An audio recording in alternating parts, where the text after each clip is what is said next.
Anytime you beg another man to set you free, you'll never be free. Freedom is something that you have to do for yourself.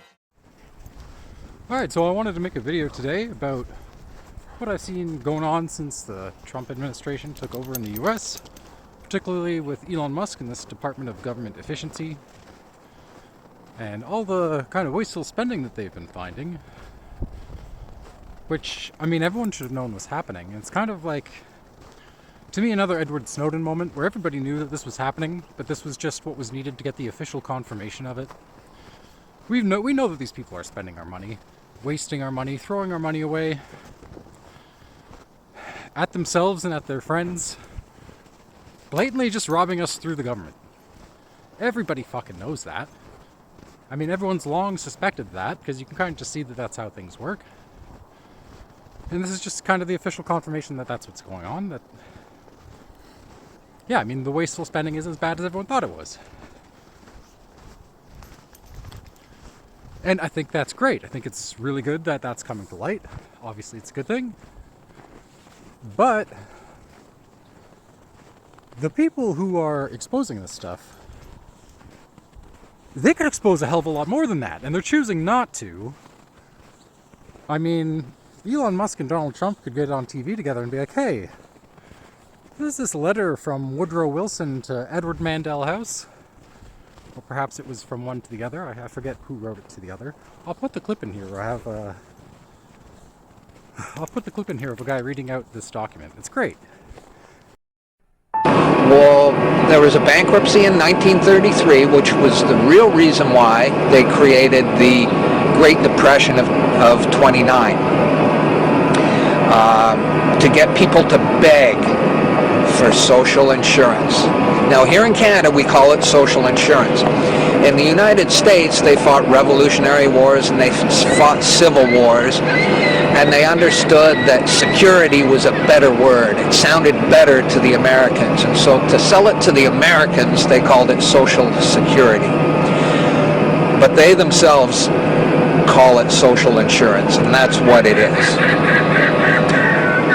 Okay, so now having said that, I'll go back to this document, which you can get from the freedompool.org online. And this was a meeting. Okay, this is what House said. Very soon, every American will be required to register their biological property. That's the birth certificate.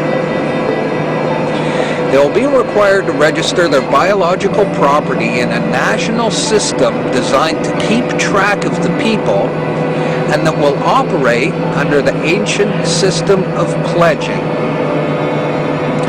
By such methodology, we can compel people to submit to our agenda, which will affect our security as a chargeback for our fiat paper currency. Every American will be forced to register or suffer not being able to work and earn a living. The sin. They will be our chattel. That means slaves, means collateral. You're secured as collateral. They will be our chattel, and we will hold the security interest over them forever. By operation of the law merchant under the scheme of secured transactions. Americans, by unknowingly or unwittingly delivering the bills of lading to us, will be rendered bankrupt and insolvent, forever to remain economic slaves through taxation, secured by their pledges, the birth certificate. They will be stripped of their rights and given a commercial value designed to make us profit, and they will be none the wiser. For not one man in a million could ever figure out our plans. And if by accident one or two would figure it out, we have in our arsenal plausible deniability. After all, this is the only logical way to fund government, by floating liens and debt to the registrants in the form of benefits and privileges. This will inevitably reap us huge profits beyond our wildest expectations and leave every American a contributor to this fraud, which we will call social insurance. Without realizing it, every American will insure us for any loss we may incur in this manner. Every American will unknowingly be our servant, however begrudgingly. The people will become helpless, and without any hope for their redemption, we will employ the high office of the president of our dummy corporation to foment this plot against America. Now, I find it really curious that the first kind of crypto discussion to happen after Donald Trump takes office is all about stablecoins. And now there's this talk about putting the government on blockchain. And that could be really good. Or it could be disastrously bad. And they're not really saying, hey, we're going to have an industry-wide consultation with experts and the public to make sure that this is done in a way that everyone will be happy with. Just kind of, hey, we're going to put everything on blockchain. Now, the devil is really in the details there. That sounds great for a lot of things. But that could be nightmarishly bad as well. And the people who have been using us as slaves and who think of us as their chattel property, they're not talking about setting us free. Donald Trump is not a Moses figure who's coming to free the slaves of the Federal Reserve from the Federal Reserve. And a matter of fact, a lot of his appointments indicate that he's fucking working with those people very closely. And it's kind of amazing to me that they can just throw people some crumbs. This is where your money's been wasted. We're not going to stop using you as a slave, but we're going to expose some of this corruption to throw you a bone so that you feel better about this transition team, that they're working for you. They say the best vampires don't bleed their victims dry, but give them the strength so that they can bounce back only to be fed on again. I spared Pam, that I might feast off of her profits for years to come.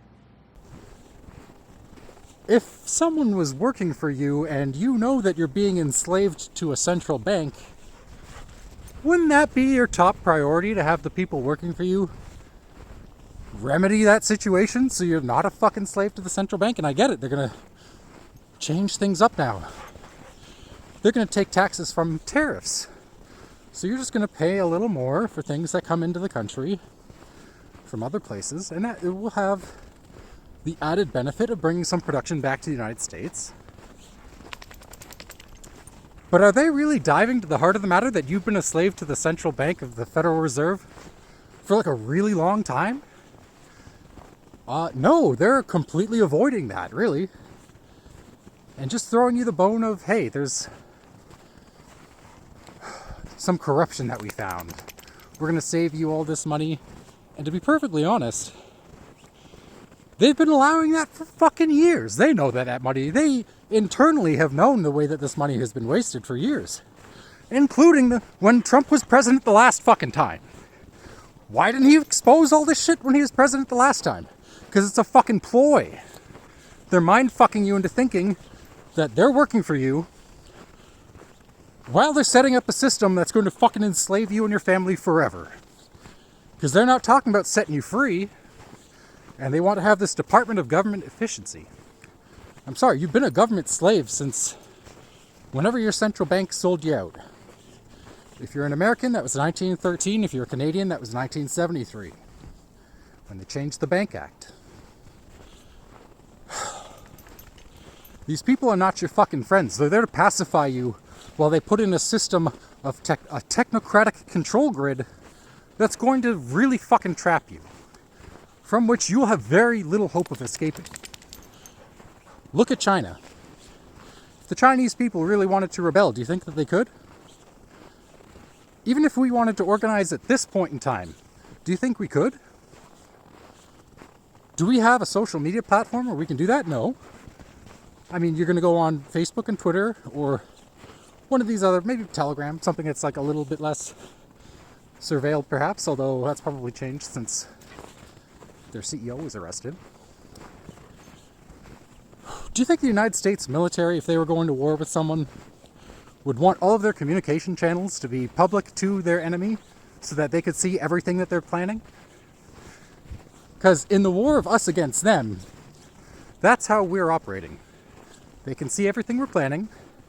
They can use social media to monitor the public mind in real time, or near real time.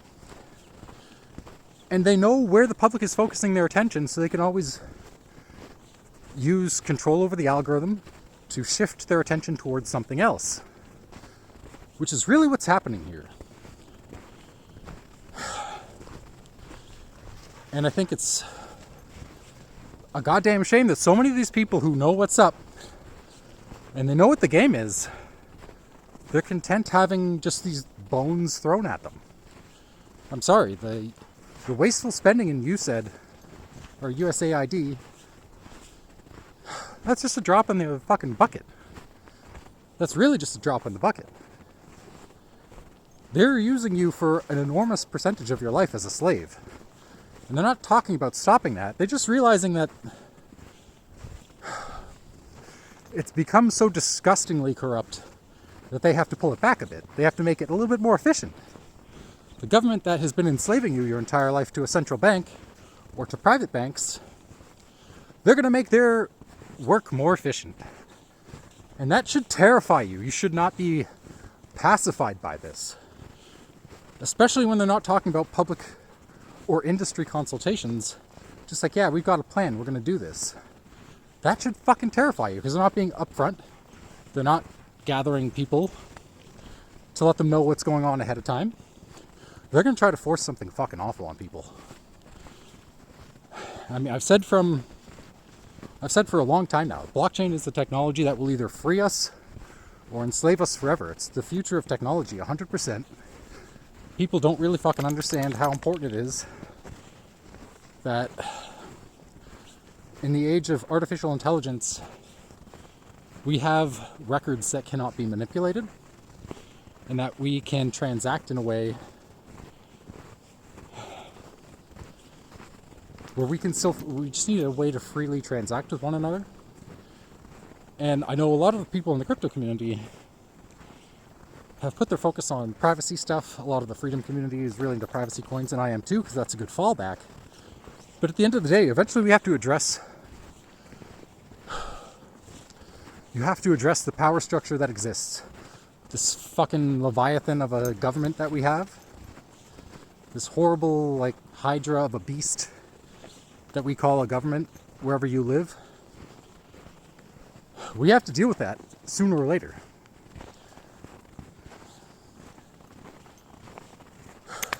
So, I mean, we can try to work outside of government systems and avoid what they're doing. But at the end of the day, they're this horrible machine that has tremendous reach. And we have to deal with that fucking power structure eventually. Now, I think personally, I said this a year ago, as we get more and more blockchain technology adopted into the real world, we're going to need a Neo-Magna Carta. And really, when I say Neo-Magna Carta, I mean, some people talk about a kind of a digital Bill of Rights for the new age. People talk about that. That's not going to cut it. We need to have some sort of movement that acknowledges that for almost 100 years, depending on where you live, you've been used as a slave by your central bank or private banks. And that is going to stop now. And that in the future, that is never going to happen again. Anything short of that, I'm really fucking worried about what that's going to turn into. Because without the acknowledgement of what's been going on for the last pretty much 100 years, more than 100 years in the US, I mean, it's like that 1984 thing. Whoever controls the past controls the future kind of thing. They are going to lie to you and rewrite history and act like you were never a slave while remaining to use you as a slave. These people are not your friend. Anyone who's actually your fucking friend would be saying to you, you've been used as a fucking slave for the last 100 years by a central bank. And I'm sorry, if you're Canadian, you're working like 4 to 5 months of the year for the government. Who the fuck wants to work 4 to 5 months of every year for our government? And you see all these people getting all excited about the trade war and like, oh, I'm Team Canada. You're proud to be a citizen who works 4 to 5 months of the year for the government? Are you fucking stupid? Yes, these people are fucking stupid. Sorry. They're not fucking stupid. They don't know. They don't know what's going on. And anyone who just throws them a bone, oh, we're going to save your money by making sure these people aren't wasting it. It's just to keep the con going. To keep this game going where they don't have to do anything and we work for them. At the end of the day, that's what they're trying to protect. Donald Trump isn't trying to make America great again. He knows that the corruption is so bad that the country is going to collapse financially. He knows that the greed has gotten too extreme, that the people who really control the levers of power have taken too much from the public, and that just the survival of the country requires them to take less. That's how fucking bad it's gotten because it's been this way for 100 years. And again, like, you want to believe that Donald Trump is there to help you and that Elon Musk are there to make America great again. I know why that's appealing. I know why that sounds good. It's a comforting lie.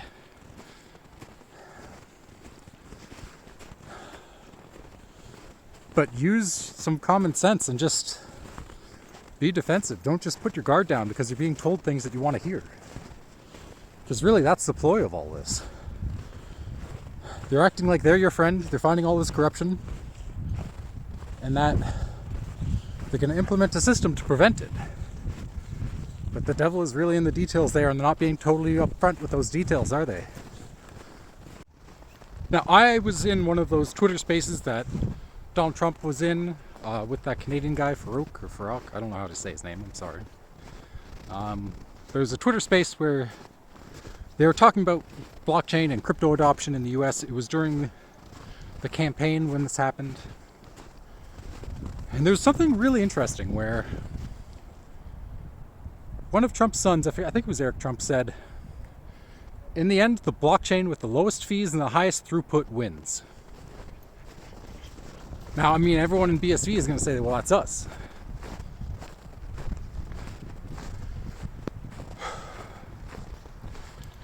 And I mean, when they start talking about putting the government on blockchain,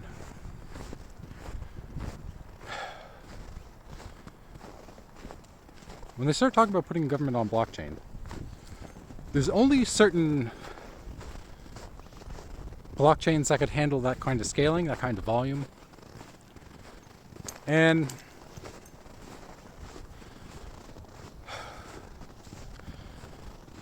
I mean, there's BSV, there's a couple others maybe that could handle some volume. Not everything, like BSV could probably handle almost everything. Or will eventually be able to handle everything, hopefully. But I mean, the devil is always in the details. Let's say the United States government decides they want to use BSV.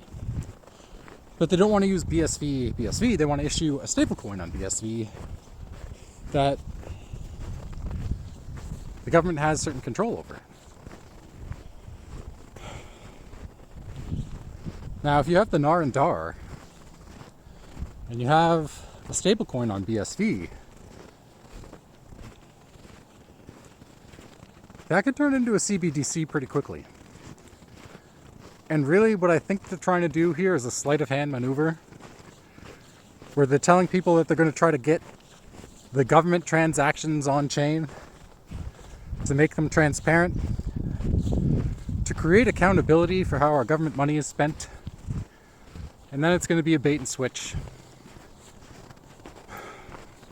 I don't trust these people at all, and we shouldn't fucking trust them at all. I mean, you have this idea in crypto, verify, don't trust. We need to verify what these people are doing, what the long-term plan is. You can't just fucking let them hoist it on us. There's probably going to be some sort of fucking event that's staged for them to manipulate the public into accepting these things that they've already got planned. It's how these people have operated for a long time. It's how they got us trapped into the Federal Reserve System. It's how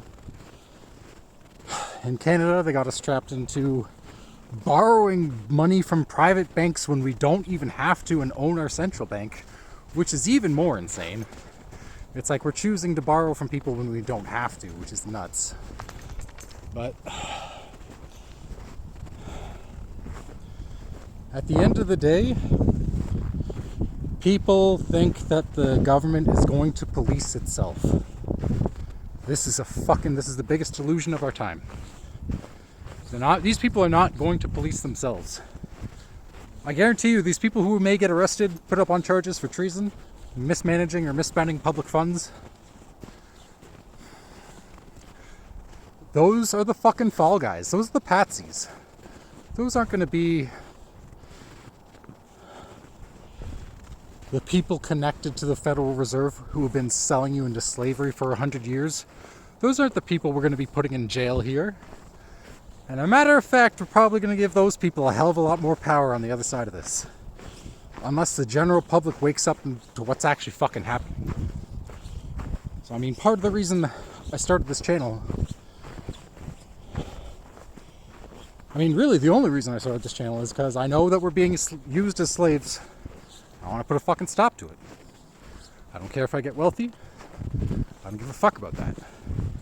I don't want to have to give 4 to 5 months of the year to a government that's using me as a slave to banks. Nobody fucking wants that. But we're not recognizing that those are our circumstances. I mean,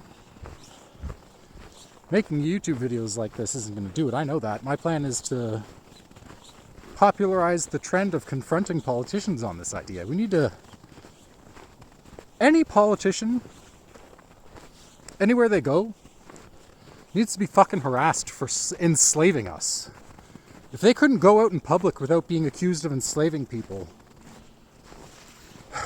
that's the point we need to get to. I don't know exactly how to make that happen. I mean, I can lead by example, that's it. So that's what I'm going to try to do. Yeah, this idea of a neo-Magna Carta, there are certain things I have in mind that I don't really want to share just yet, because I want to think about it a little more. But I think the idea of a digital Bill of Rights doesn't go far enough, because we have to have a document or a movement that recognizes how we got here, the reality of how we got here, not the narrative that they want to shove down our throats to make us forget what's actually fucking been done to us. And I know a lot of people are just afraid to say that, because I mean, you'll be treated like a threat when you remind people of the things that they've been made to forget. That's what needs to be done. It's like I said, I'm going to try to find some of these people who, I mean, I routinely harass my member of parliament, and he just doesn't even answer. That's kind of weird, huh? I know he sees all these messages of me saying, hey, every time you pass a budget, you're voting to enslave your fellow man while pretending that you're working for them. That's the fucking con. And I hate to break it to you, but Trump and Elon are in on that con too.